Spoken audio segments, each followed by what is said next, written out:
भला हुआ मेरी माला टूट गई, मैं राम भजन से छूटी। भला हुआ मेरी माला टूट गई, मैं राम भजन से छूटी। मेरे सिर से टली बला, भला हुआ मेरी माला टूट गई, मैं राम भजन से छूटी। मैं राम भजन से छूटी। नमस्कार दोस्तों, मैं परमात्मा से हमेशा यही अरदास करूंगा कि आप सबका विवेक हमेशा बढ़ता ही जाए और आप हर एक बात को, हर एक चीज़ को बिल्कुल गहराई से समझें और निष्पक्ष होकर विवेक के द्वारा सत्य असत्य का निर्णय करें। मालिक से हमेशा यही अरदास रहेगी मेरी, क्योंकि दोस्तों बिना विवेक के आपके सामने सत्य पड़ा भी हो तब भी आप उसको पकड़ नहीं पाओगे। विवेक इतनी बड़ी शक्ति है जिसकी कमी के कारण सत्य और असत्य का निर्णय हो ही नहीं सकता। आज मुझे बहुत खुशी होती है, मेरे कुछ दोस्त, मेरे भाई लोग मुझे मेल करके बताते हैं, मैसेज करके बताते हैं, फोन करके बताते हैं कि आपने जब से ये ज्ञान देना शुरू किया है और हमने जब से ये ज्ञान समझना शुरू किया है तो हमें उन वाणियों का भी मतलब समझ में आने लग गया है जो ऑलरेडी हमारे ग्रंथों में, हमारे गुरुओं के द्वारा, हमारे ही सत्संग की किताबों में लिखे हुए थे, लेकिन भेद न होने के कारण हम उसको समझ नहीं पाते थे। लेकिन अब हम जब से ये ज्ञान समझने लगे हैं तब से हर वाणी का निचोड़ हम स्वयं करने लगे हैं। हर वाणी का अर्थ हमें स्वयं समझ में आने लगा है। जैसे कई वाणियों में पहले लिखा होता था आपे में आप समाना, तो समझ नहीं आता था कि ये आपे में आप समाना क्या है। लेकिन जब इस सत्संग के द्वारा सब पता लगने लग गया है तो वो ज्ञान अब आपकी आंखों से निकल के बच नहीं सकता। अब आप उसको कहीं भी परख सकते हो, पकड़ सकते हो। आपे में आप समाना, या अक्षर के आगे नी अक्षर का उजाला, या सोहम जहां पे लिखा है ओहम लिखा है। दोस्तों मैं ओहम को भी बताना चाहूंगा। जैसे सोहम है यानी जो तू सोहम, जैसा तू वैसा मैं, इसी को ओहम भी बोलते हैं, बस भाषा का फर्क है। जो तू सोहम, ओ तू ओहम। पंजाबी भाषा में सो को ओ कह देते हैं। जैसे वो हम भी होता है, वो हम, इसी को ओ हम और सो हम भी बोल देते हैं। जैसे पंजाबी भाषा में कहते हैं वो कहाँ गया है, तो पंजाबी भाषा में बोलेंगे ओ किथे गया, ओ किथे है, यानी वो और ओ एक ही चीज है। सो ही तो मैं कह रहा हूं, सो ही तो मैं कह रहा हूं, इसको पंजाबी में बोलेंगे ओही तो मैं कह रहा है। ओही, सो ही, ये दोस्तों केवल भाषा का फर्क है, वस्तु एक ही है, एक ही वस्तु है। ओहम कह लो, सोहम कह लो, कोहम कह लो, वो हम कह लो, कुछ भी है, ये आत्मा के ऊपर सांकेतिक ज्ञान बोला जा रहा है। इसको समझो तो आपको हर वाणी बड़े आराम से समझ में आने लग जाएंगी और आप मंत्रों के जाल से निकल जाओगे। जैसे साहिब कह रहे हैं तंत्र मंत्र सब झूठ है, इनमें ना उलझे कोई, और सार नाम जाने बिना कागा हंस ना होए। तो जब तक आप विवेक बुद्धि नहीं लगाओगे दोस्तों, आप नहीं समझ पाओगे इस ज्ञान को। इसीलिए मैं कहता हूं कि विवेक की तलवारें हमेशा तैयार रखो निकाल के, और जैसे ही अज्ञान आता है उसको काट दो। नीर शीर का करे निबेड़ा और कहे कबीर सो हंस है मेरा। नीर और शीर का निबेड़ा आपने ही करना है मेरे भाई। मैं तो आपको केवल विवेक दे सकता हूं। मेरे विवेक के द्वारा आपने ही नीर और शीर का निबेड़ा करना है, कोई और नहीं आएगा बताने आपको। तो वाणी एक होगी, उसके अर्थ आपको 10 बताए जाएंगे अलग अलग गुरुओं के द्वारा, लेकिन ये आपने परख करनी है कि कौन उस वाणी का सही अर्थ कर रहा है विवेक के द्वारा। दोस्तों, 2 तरह के लोग होते हैं, एक होते हैं पढ़े लिखे और एक होते हैं लिखे पढ़े। आज सारा समाज लिखा पढ़ा हुआ पड़ा है, दिक्कत ये आ रही है। लिखा पढ़ा यानी कि जो लिखा हुआ है उसको पढ़ लेते हैं और उसी को सत्य मान लेते हैं, विवेक नहीं लगाते कि जो लिखा हुआ है वो सच भी है कि वैसे ही किसी ने लिख दिया है। और जो पढ़े लिखे होते हैं वो पहले तो पढ़ते हैं, हर चीज को पहले पढ़ते हैं, फिर उसका संशोधन करते हैं, उसमें से सत्य को निकालकर वो लिख देते हैं। सत्य निकाल के लिख देते हैं और असत्य को मिटा देते हैं। वो पढ़े लिखे हैं। तो हमने पढ़े लिखे बनना है दोस्तों, हमने लिखे पढ़े नहीं बनना है। ये आप ही हो जो सत्य और असत्य का निर्णय कर सकते हो। तो दोस्तों, आज जो टॉपिक है हमारा, आज का जो मेन मुद्दा है वो ये है कि कई लोगों की, कई भाई लोगों की, मेरे भाइयों की मेल्स आती हैं, मैसेज आते हैं, वो ये पूछते हैं क्योंकि वो लोग ना थोड़ा भ्रमित हो चुके हैं कुछ नकली आत्मज्ञानियों की वजह से, जिन्होंने उन्हें भ्रम में डाल दिया है कि चेतन, जो हमारे अंदर चेतना है और जो मशीनों के अंदर चेतना है वो एक सी ही होती है। इसको दोस्तों आज समझना है आपने। वो ये कहना चाहते हैं कि जो सेंसर लगे हैं जैसे किसी मशीन में, और वो सेंसर वर्क करते हैं अपने आप, जैसे मॉल्स में कुछ नल लगे हैं और उस पर आप हाथ जैसे ही सामने लाते हो तो सेंसर उसको डिटेक्ट कर देता है और पानी अपने आप चलना स्टार्ट कर देता है। ये भी वो चेतना कह के समझा रहे हैं कि ये भी एक चेतना है, और जो हमारे अंदर चेतना है उसको भी ये सेम कह रहे हैं। दोस्तों, आज इस पे हम लोग विचार करेंगे कि दोनों में फर्क क्या है, क्योंकि जब तक आपको सत्य असत्य का ज्ञान नहीं होगा आप कंफ्यूज रहोगे। दोस्तों, मैंने आपको पहले भी बताया था कई ऑडियोज में कि 2 तरह की चेतनाएं होती हैं, एक जिंदा चेतना, एक मुर्दा चेतना। आज दोनों में बात करेंगे कि जिंदा चेतना क्या होती है और मुर्दा चेतना क्या होती है। दोस्तों, मैंने आपको एक उदाहरण दिया था कि जिंदा चेतना वो होती है जैसे किसी गली में 4 कुत्ते खड़े हैं और अगर वो, जैसे आप उस गली में जाते हो और आपको कुत्ते काटते हैं तो आप दोबारा उस गली में जाने की हिम्मत नहीं करोगे, क्योंकि आप जीवित चेतना हो, आप निर्णय कर सकते हो कि मेरे लिए क्या सही और क्या गलत है।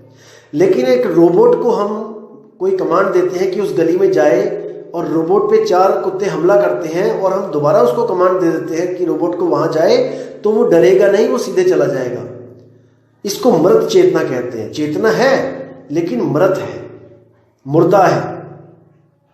तो वो कौन सी चेतना है और ये कौन सी चेतना है जो जीवित है, इस पे आज विचार करेंगे। दोस्तों, जो जीवित चेतना होती है वो आत्मा की चेतना है, आत्मा की सुरति है, जिसकी वजह से मन और तन दोनों जीवित दिखाई देते हैं, जीवित प्रतीत होते हैं, लेकिन असल में वो दोनों जड़ होते हैं, वो मृत होते हैं। केवल और केवल इस सुरति के द्वारा वो जीवित दिखाई देते हैं। तो दोस्तों, ये जो जीवित चेतना है इसको हम कहते हैं सुरति, जो आत्मा का ही एक अद्वितीय अंश है, स्वरूप है। जैसे आप शीशे में देख रहे हो अपनी शक्ल को, तो जो आप देख रहे हो वो सुरति के द्वारा देखा जा रहा है, सुरत के द्वारा। और कई बार होता है कि आप बैठे भी होते हो कहीं पे और सामने वो चीज होती भी है और आपकी सूरत कहीं और होती है और आपको वो चीजें होती हुई भी नहीं दिखाई देती हैं। जैसे मान के चलो कि आप टीचर कोई आपको पढ़ा रहा है और आप सामने बैठे हो उसके, और ब्लैक बोर्ड पे कुछ सवाल लिख रहा है, आपके सामने ब्लैक बोर्ड भी है, टीचर भी है और वो सवाल भी लिखा जा रहा है, लेकिन आपकी जो सुरती है वो कहीं और है, आप कहीं और ही चले गए हो क्लास में बैठे बैठे। तो वो सब सामने होते हुए भी आपके लिए अदृश्य है और आपकी सुरती कहां पे है, जो चीज आप सोच रहे हो। ये जीवित सुरती है दोस्तों, ये जीवित सुरती है। और जो मृत श्रुति है वो क्या है, मृत चेतनता क्या है, वो है इलेक्ट्रिसिटी, वो है एनर्जी। जो एनर्जी होती है जिसके द्वारा हर चीज चल रही है, जैसे रोबोट में हर चीज चल रही है क्योंकि उसमें सेल लगे हैं। बिजली है, बिजली है तो सब कुछ चल रहा है, बिजली नहीं तो कोई सेंसर काम नहीं कर रहा है। जो उसकी चेतना का जो स्रोत है वो है बिजली। बिना बिजली के, बिना सेल के कुछ नहीं हो सकता। जैसे आपका मोबाइल है, वो फेस डिटेक्ट करता है, वो थंब डिटेक्ट करता है, वो पैटर्न डिटेक्ट करता है, सब कुछ डिटेक्ट कर रहा है वो केवल और केवल बैटरी की वजह से। अगर उसमें बैटरी नहीं है तो उसमें लाइट भी नहीं जलेगी, सब कुछ खत्म है। तो वही बैटरी, वही एनर्जी, वो जीवित चेतना से कैसे अलग है, आज इस पे बात करेंगे। दोस्तों पहले आपको बता दूं मैं कि दोनों की डेफिनेशन सेम है, इसको समझो। दोनों की डेफिनेशन सेम होगी बिल्कुल। कैसे? जैसे हम कहते हैं कि आत्मा या आत्मा की सुरति, इसको ना तो कोई पैदा कर सकता है और ना ही इसका कोई नाश कर सकता है। ना तो आत्मा कभी पैदा होती है, ना ही इसका कभी नाश होता है, यानी कि ये इनफाइनाइट टाइम तक जीवित रहती है, हमेशा रहेगी। और ये एक रस होती है दोस्तों, इस पे विचार करना कि एक रस यानी ये हमेशा समान रहेगी, एक सी रहेगी, चाहे कितने युग क्यों ना बदल जाए, चाहे कोई भी शरीर क्यों ना धारण कर लिया जाए, लेकिन ये एक सी ही रहेगी। अब दोस्तों बात करते हैं मुर्दा चेतना पे। मुर्दा जो है एनर्जी, वो उसकी क्या डेफिनेशन है? उसकी भी सेम डेफिनेशन है। Energy neither be created nor be destroy. ऊर्जा को ना तो कभी पैदा किया जा सकता है और ना ही इसका कभी नाश किया जा सकता है, but we can just transform it from one form to another form. यानी हम इसको बदल सकते हैं एक ऊर्जा से दूसरी ऊर्जा में। जैसे उदाहरण दूंगा मैं, जैसे sun is the source of energy. जो सूरज है वो स्रोत है एनर्जी का। सूरज से जो लाइट एंड हीट एनर्जी आ रही है, हमने उस एनर्जी को अपने सोलर पैनल पे उस पे हिट करवाया, सोलर पैनल लगवाए और उस पे सूरज का जो प्रकाश है उसको हिट करवाया। तो अब जो हीट एंड लाइट एनर्जी है वो कन्वर्ट हो जाएगी किसमें? इलेक्ट्रिकल एनर्जी में। और उस इलेक्ट्रिकल एनर्जी को हम बैटरीज में स्टोर कर लेंगे, जो होगी डीसी, डायरेक्ट करंट। अब इस डीसी को हम इन्वर्टर के द्वारा एसी में कन्वर्ट कर देंगे। तो उस करंट को हम इन्वर्टर के द्वारा जब कन्वर्ट कर देंगे तो वही इलेक्ट्रिकल एनर्जी जब पंखे में जाएगी तो वो मैकेनिकल एनर्जी में कन्वर्ट हो जाएगी, और वही इलेक्ट्रॉनिक एनर्जी जब बल्ब में जाएगी तो वही electronic energy, electrical energy convert हो जाएगी हीट एंड लाइट एनर्जी में। तो इसी तरह ये एनर्जी एक दूसरे में कन्वर्ट होती जाती है और ये कभी खत्म नहीं होती, ये बदलती ही जाती है। अब इस एनर्जी में और हमारी जो चेतनता है, इन दोनों में बस यही फर्क है कि हमारी जो आत्मा है वो कभी बदलती नहीं है, वो एक रस है। और ये जो एनर्जी है ये बदल जाती है। तो कबीर साहब कहते हैं, जो बदले सो माया संतों। जो भी चीज बदल जाती है वो माया है, और जो माया है हमने उसको सत्य नहीं स्वीकार करना है। सत्य वो है जो कभी बदलता नहीं है। तो इस पे पूरा विचार करो दोस्तों, आपको हर चीज समझ में आएगी। और जो लोग कहते हैं कि अगर रोबोट को मंत्र दे दिया जाए, एक सांस में सोहम और एक सांस में ओहम बोलेगा तो रोबोट भी, उसकी भी चेतना आजाद हो जाएगी, दोस्तों इनसे बड़ा मूर्ख कोई नहीं है इस दुनिया में। क्योंकि वो चेतना जीवित चेतना ही नहीं है, उसको आजादी की कोई जरूरत ही नहीं है। क्या कोई इलेक्ट्रॉनिक चीज आपने देखी है जो मुक्ति के लिए गुरु धारण कर रहा है? नहीं कर रहा है।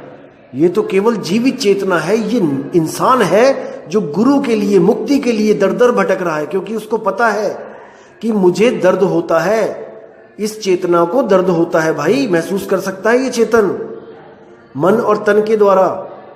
लेकिन उस चेतन को, जो नकली चेतना, डुप्लीकेट चेतना है, उसको दर्द महसूस नहीं होता है।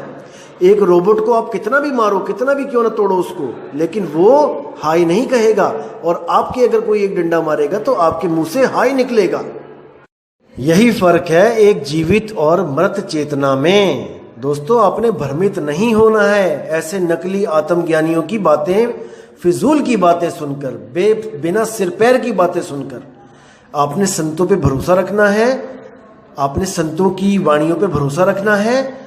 और आपको एक चीज़ और बता दूं कि कई लोग कहते हैं कि देखो ये बाणियाँ ही पढ़ के सुनाते रहते हैं या ये नकलची हैं। दोस्तों, बाणियाँ पढ़ने का एक मकसद होता है, जैसे बाणियाँ लिखने का एक मकसद है।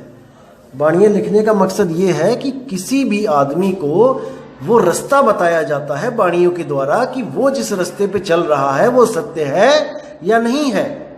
उसको परखने के लिए बाणी लिखी जाती है। बाणियाँ रटने के लिए नहीं लिखी जाती कि इसको आप रट लो तो आप मुक्त हो जाओगे, नहीं। जैसे कोई नक्शा बनाया जाता है, कोई गाइड वाली किताब लिखी जाती है। जैसे कोई अंग्रेज भारत में आता है तो वो एक किताब खरीदता है, इंडिया गाइड, जिसमें उसको हर प्रदेश के बारे में, हर देश के हर कोने के बारे में, शहरों के बारे में एक नॉलेज होती है। वहाँ पे रास्ते भी लिखे होते हैं और रूट भी लिखा होता है कि कैसे कैसे पहुँचना है। तो अगर वो केवल किताब पढ़ता रहेगा दोस्तों, वो कहीं जा नहीं पाएगा। किताब तो उसकी हेल्प करेगी सही रास्ता खोजने के लिए। इसी तरह बाणियाँ केवल हमारी मदद कर सकती हैं हमारे सच्चे अनुभव के लिए, कि हमें जो अनुभव हो रहा है, जो हमारे पास नाम है, वो सच्चा है भी या नहीं, इसकी परख करने के लिए बाणियाँ लिखी हैं। ये एक तरह का नक्शा है जिसके बिना हम मंजिल पे नहीं पहुंच सकते। और जो लोग कहते हैं कि आप बाणियाँ छोड़ दो, आप बाणियाँ पढ़ के भ्रमित हो जाते हो, दोस्तों वो ये कहना चाह रहे हैं कि आप अपने अपने नक्शे फाड़ दो और आप खुद से खोज करो। दोस्तों, अरबों जन्म लग जाएंगे, अरबों जन्म बिना नक्शे के उस चीज़ को खोजने के लिए, लेकिन वो सतगुरु एक सैन में ही लिखा देता है जो हमने अरबों जन्म के बाद प्राप्त करना था, और वो भी नहीं कर पाएंगे अरबों जन्म के बाद भी, क्योंकि गर्भ जून में आने के बाद हम सब कुछ भूल जाते हैं। हम शुरुआत से शुरुआत करते हैं। आज एक डॉक्टर मर जाए पीएचडी करके, कोई डॉक्टर लग गया किसी के नाम के आगे पीएचडी करके, वो मर जाए दोस्तों, दोबारा उसको एलकेजी से स्टार्ट करना पड़ेगा। अगर इंसान जन्म मिल गया तो वो यहाँ की सारी पढ़ाई भूल जाएगा। अगले जन्म में दोबारा से 0 से स्टार्ट करेगा, फिर 99 पे आके फिर मर जाएगा, फिर 0 से स्टार्ट करेगा, क्योंकि 100 तक तो पहुंच ही नहीं सकते बिना गुरु के। ऐसे ही नहीं लिख दिया संतों ने कि गुरु बिन पढ़े जो वेद पुराना, सार न जाने रहे अज्ञाना। बिना गुरु के वेद पुराण भी पढ़ लोगे, सार नहीं निकाल पाओगे, क्योंकि सार तो सतगुरु आके बताता है। तो दोस्तों, आपने भ्रमित नहीं होना है, ऐसे लोगों से बच के रहना है और उनके ज्ञान को चुनौती देनी है अपने विवेक के द्वारा। अब मैं आपको देता हूं विवेक। आपने क्या सवाल करना है ऐसे नकली आत्मज्ञानियों से? आप सबसे पहले उनको ये पूछो कि आप कहते हो कि हमें खुद को मार देना है, यानी कि आप पूरी तरह से मर जाओ तो आप मुक्त हो जाओगे। तो उनसे पूछो कि भाई, जब हम पैदा नहीं हुए थे, जब प्रथम बार हम इस दुनिया में नहीं आए थे, उससे पहले भी तो हम मरे हुए थे, उससे पहले भी तो हम मुक्त थे। तो जब हम पहले से मरे हुए थे और हमें सुन्न ने जिंदा कर दिया, सुन्न ने हमें पैदा कर दिया, और हम दोबारा से फिर मर जाएंगे, तो क्या गारंटी है कि सुन्न हमें पैदा नहीं करेगा, दोबारा हम पैदा नहीं होंगे? क्या लिखित गारंटी है इसकी? क्योंकि हम पैदा होने से पहले मरे ही हुए थे। तो क्या कारण हुआ कि हमें सुन्न ने पैदा किया और आत्मा खड़ा देखता रहा, हंसता रहा, और आज वो करोड़ों में से, अरबों में से किसी एक आदमी को कहता है कि आत्मज्ञान दे देता हूं, और वो बाकियों को नहीं दे रहा है, पक्षपात कर रहा है वो आत्मदेव। सुन्न के बारे में कह देंगे कि ये एक सनातन प्रणाली है, कोई सनातन नियम है, ये अखंड नियम है, आत्मा के द्वारा बनाए गए नियम है, क्योंकि सुन्न तो जड़ है, चेतन तो आत्मा ही है, आत्मा ही सब कुछ है, तो कानून तो आत्मा ही बनाएगा, सुन्न क्या बनाएगा कानून? भाई, प्रधानमंत्री के आगे एक आम आदमी क्या कानून बनाएगा? कानून तो प्रधानमंत्री बनाएगा ना।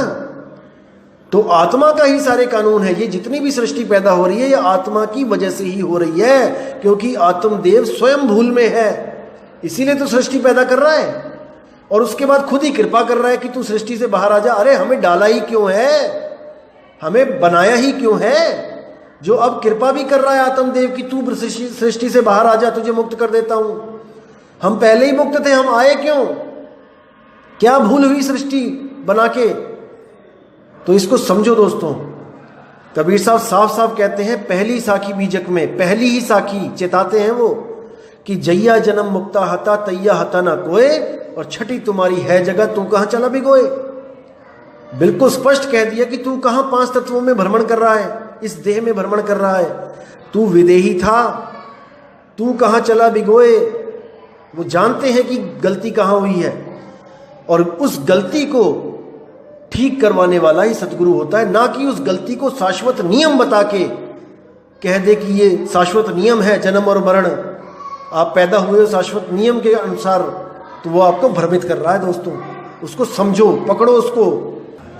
आपको एक छोटी सी कहानी सुनाता हूं, आप बहुत अच्छी तरह समझ जाओगे उस कहानी को सुन के कि असल में प्रॉब्लम आती कहां पे है। क्या होता है दोस्तों, एक बार एक दुकानदार होता है और एक उसका खरीदार होता है, जो उसका ग्राहक होता है। वो दोनों बहुत अच्छे मित्र होते हैं आपस में। तो जो कस्टमर होता है वो उधारी लेता है दुकानदार से, और हर महीने वो 1000 रुपए का उधार उससे लेता होता है, और हर साल वो 12 महीने होने पर 12,000 रुपए उसको दे देता होता है। तो क्या होता है दोस्तों कि वो सामान उधारी लेता रहता है, 11 महीने तक लेता है। 12वें महीने में गलती से दुकानदार 1000 की जगह 1100 रुपए लिख देता है, गलती से 1100 रुपए लिख देता है, और हिसाब क्लोज करके इंतजार करता है कि उसका दोस्त आएगा और वो सारे पैसे उसको देगा। और वैसी ही एक किताब कस्टमर जो उसका दोस्त है वो भी अपने घर में रखता है, और जब भी वो उधार लेता था तो उस पे वो दुकानदार के साइन करवा लेता होता है। जैसे 1000 रुपए का उधार लिया तो 1000 रुपए दुकानदार भी अपनी कॉपी पे लिखता था हिसाब किताब में, और जो कस्टमर था वो भी अपनी एक कॉपी लगा रखी थी, उस पे भी 1000 रुपए लिखवा के दुकानदार के साइन करवा लेता था। तो दोनों का हिसाब मैच करता होता था, और दोनों संतुष्ट थे कि हाँ, जितना मैंने अपना सामान लिया है उतना ही मैं आपको वापस करता हूं। यानी कोई उसमें मतभेद नहीं होता था, कोई झगड़ा नहीं होता था कि तूने ज्यादा लिख लिया कि मैंने कम दी है।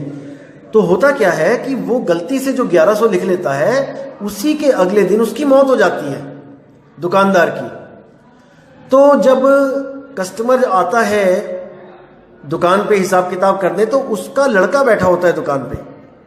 तो उसका लड़का जब उसका हिसाब किताब करता है तो 12,000 की जगह 12,100 रुपए का हिसाब निकलता है। तो कस्टमर कहता है कि नहीं भाई, ये गलत लगाया आपने हिसाब, 12,100 नहीं हो सकता, 12,000 ही हो सकता है, आपने जरूर कोई गलती करी है। तो वो कहता है कोई बात नहीं अंकल, आप अपनी वाली कॉपी ले आना जिसपे आप लिखते थे, तो हम मैच कर लेंगे। उसके पहले क्या होता है कि वो अपनी बीवी से भी कहता है कि इसका हिसाब देखो, कहीं मुझसे गलती तो नहीं हुई है कहीं। तो वो भी जब पूरा काउंट करती है तब 12,100 रुपये आता है। तो वो कहता है गलती तो नहीं निकली। फिर अपने लड़कों से कहता है कि तुम देखो, वो भी हिसाब करते हैं, 12,100 ही आता है, कोई प्रॉब्लम नहीं है, क्योंकि सबका हिसाब तो वही आएगा, कितनी बार भी गिन लो उसको, क्योंकि उनको गलती नहीं पता है कि गलती कहाँ पे हो रही है, वो केवल उस लिखी हुई का हिसाब लगा रहे हैं। अब जब वो दूसरा बंदा जो कस्टमर होता है वो अपनी कॉपी लेके आता है और उसमें वो दिखाता है कि देखो जहां जहां पे मैंने उधार लिया है आपके पिताजी से मैंने साइन करवाए हैं, जब वो दोनों मैच होते हैं तब उनको पता लगता है कि गलती कहां पे हुई है, और वो उस गलती को सुधारते हैं और उनका हिसाब बिल्कुल डिट्टो सेम आ जाता है। तो दोस्तों, यहां से आप केवल इस चीज को पकड़ो कि जब तक आप गलती को सुधारोगे नहीं, आपका हिसाब हमेशा गलत आएगा, चाहे आप उसको 100 बार कर लो। तो हिसाब करने में गलती नहीं हो रही है, गलती लिखने में हुई है, प्लस करने में नहीं हुई है। आप चाहे खुद से प्लस करो, उसको जोड़ो, चाहे कैलकुलेटर पे जोड़ो, चाहे कंप्यूटर पे जोड़ो, लिखा हुआ जो है उसको जोड़ने पर वही आएगा, जो एक बार आएगा वही 100 बार आएगा।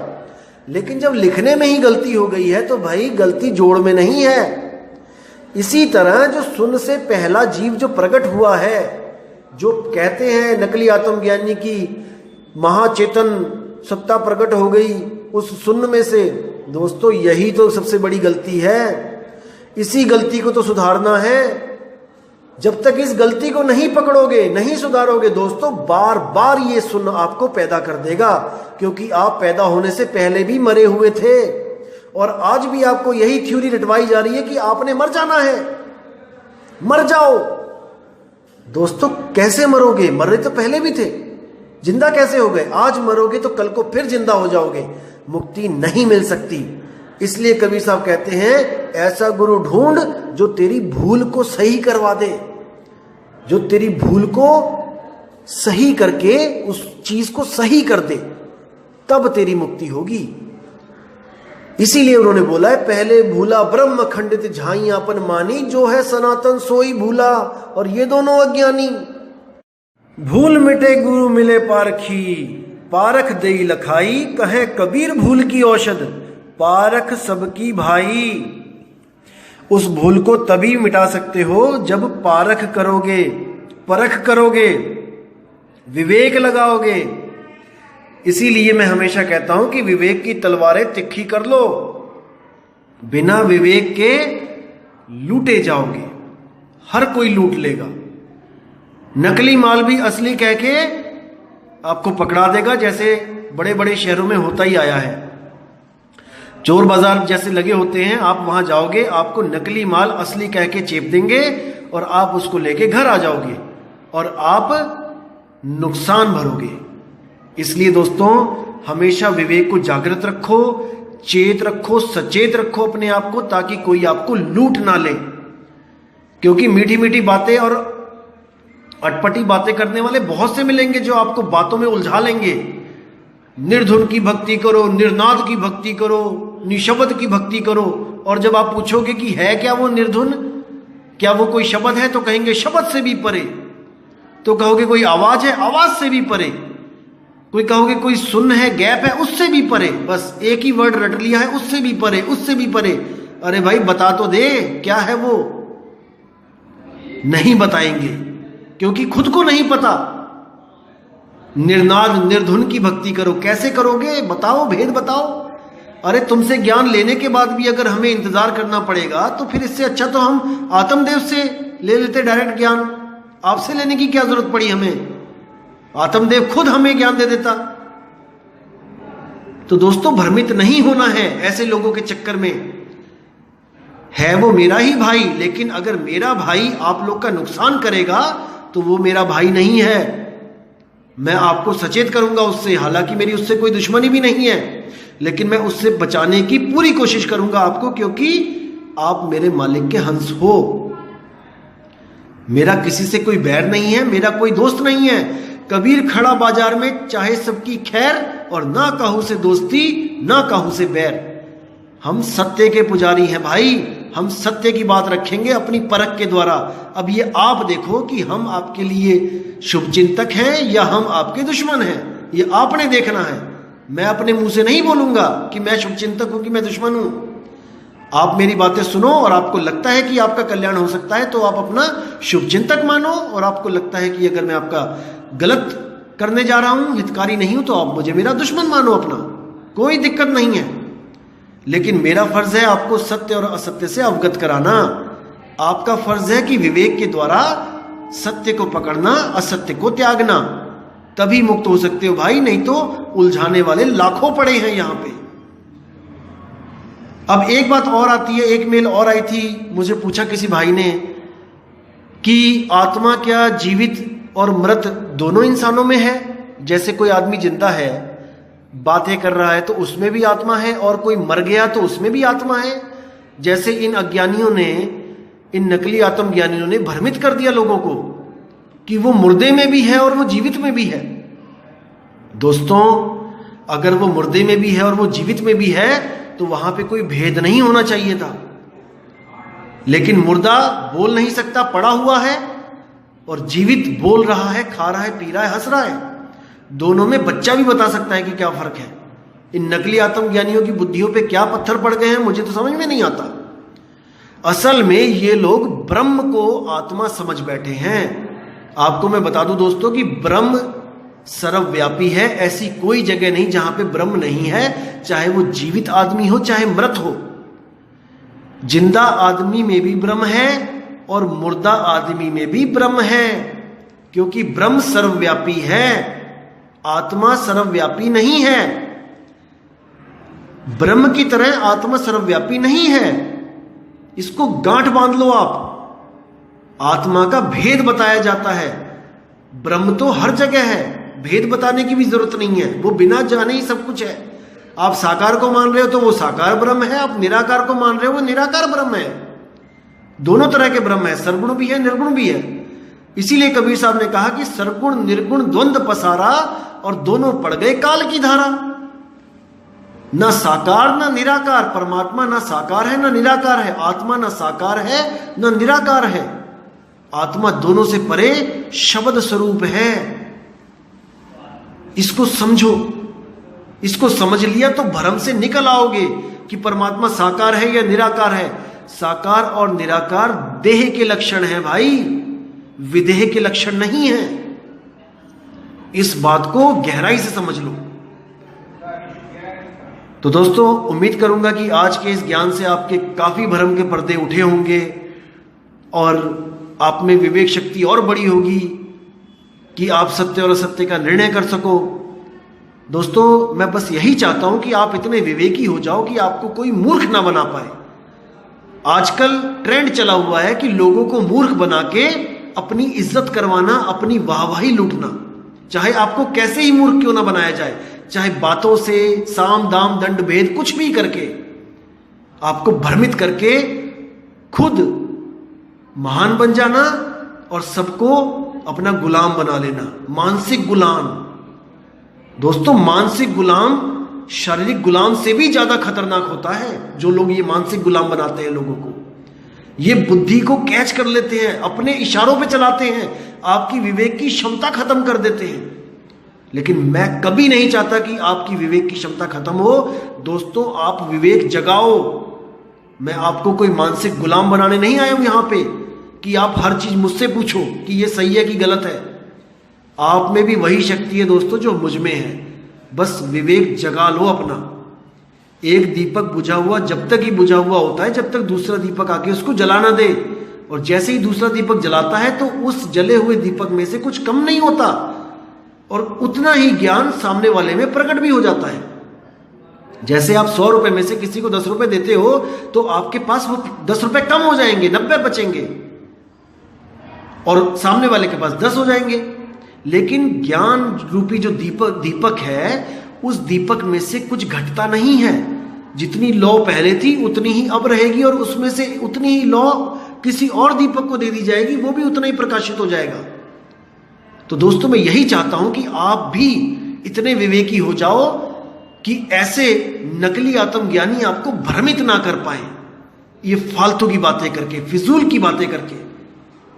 तो दोस्तों, उम्मीद करूंगा कि आज बहुत ही ज्यादा विवेक आपका जागृत हुआ होगा और मालिक से दुआ करूंगा कि आप ऐसे ही विवेकी होते चले जाओ और आप सत्य पथ पे अग्रसर हो जाओ और मुक्ति की तरफ हमेशा कदम बढ़ाते चलो। तो इसी के साथ दोस्तों मैं विदा चाहूंगा और बहुत जल्दी नई ऑडियो के साथ आपके सामने आऊंगा और बहुत अच्छी वाणियां लेके आऊंगा संतों की, जिससे आपको परख हो जाएगा कि आप सही रास्ते पर हो या नहीं। इसी के साथ दोस्तों मुझे विदा दीजिए। जय गुरु बंदी छोड़ विराग साहिब, जय गुरु बंदी छोड़ मदन साहिब, जय जय सतगुरु बंदी छोड़ सतगुरु सत्य कबीर साहिब की सदा ही जय हो। साहिब बंदगी सतनाम। भला हुआ मेरी माला टूट गई, मैं राम भजन से छूटी। भला हुआ मेरी माला टूट गई, मैं राम भजन से छूटी। मेरे सिर से टली बला, भला हुआ मेरी माला टूट गई, मैं राम भजन से से छूटी, मैं राम भजन से छूटी।